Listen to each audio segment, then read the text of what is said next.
Assalamualaikum, welcome to my channel Code Seekers. This is part 3 of my videos on practicing two-dimensional arrays in C++.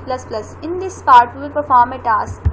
The task is to write a program that asks the user to enter two matrices and display the product of those two matrices.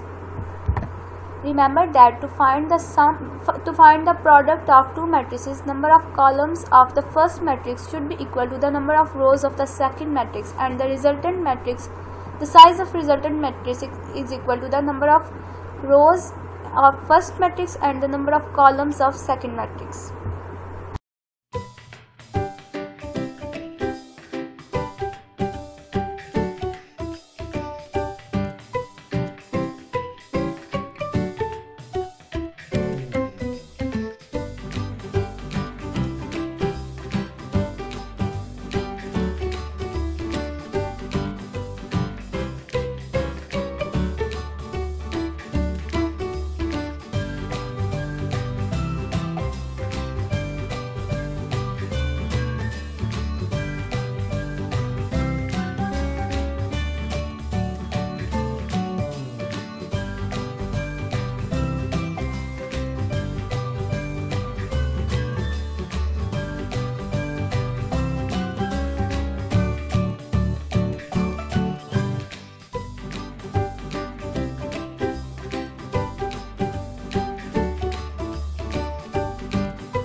Thank you for watching this video. Don't forget to like and share my video and subscribe my channel to watch more videos on C++ and C#.